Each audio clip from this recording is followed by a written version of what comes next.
Hello again. We're in a stable weather pattern that encourages lots of sunshine.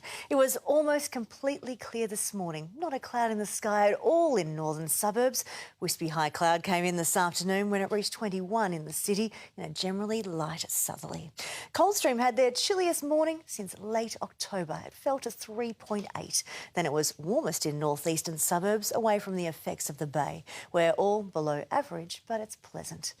There's some cloud over southwestern parts of the state, parts of Gippsland, but nothing like the thick grey cloud we have further up the coast here in New South Wales. Victoria is the sunny state, as shining through sheets of high cloud.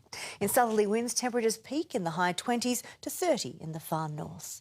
Our dry weather is thanks to a ridge of high pressure. The main centre of that is back over to our west, and that keeps us on its cool side. But Perth, they soared into the low 40s on the hot side of the high. The high is also delivering onshore winds, cloud and showers to the east coast, while a trough makes it stormy inland. But the big feature on this map is the tropical low up here over the Gulf.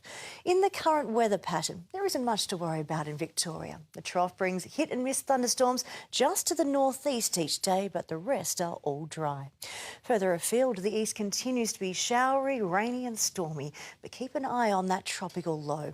That'll push a big area of rain right here through the Northern Territory and then out into the west. Now, if that meets up with a weather system, it'll drench parts of southern Australia too. Certainly not in the next week, but something to be aware of on the horizon. Around the nation tomorrow, wet in Brisbane and Sydney. We've got showers streaming through Sydney and it tends to persistent rain in Brisbane. Adelaide warm and sunny, the high is nearby. A trough brings a cool change to Perth this afternoon, so they can expect a milder Friday. To Victoria, local fogs ahead of a generally sunny day. We'll have some patchy high cloud. Cumulus cloud does bubble up all about the northeast in through here. The risk of an afternoon shower or thunderstorm mainly up on the ranges. The rest are completely dry in a light to moderate southerly. Closer in, it's lovely. Not as chilly to start. Then we rise into the generally mid-20s. Bright sunshine with some high cloud at times. So just like today.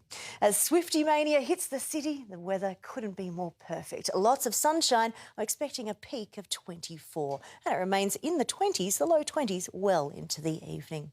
To the 8-day outlook, the weekend is also lovely. There may be some fog to begin each day, but then it clears out to lots of sunshine. Expecting 25 on both of those. On Monday, a slight dip down to 24. Again, it is all dry. On Tuesday and Wednesday, that's when it starts to warm up. The very slight risk of a storm. We have our peak in the heat on Thursday and have a late cool change. So expecting 24 to end the week. It's a lovely looking Friday. Lots of sunshine. There's hardly anything to say, Mitch. It's lovely. Tay-Tay even makes the weather. How does. about that? What an influence. Thank you, Jane.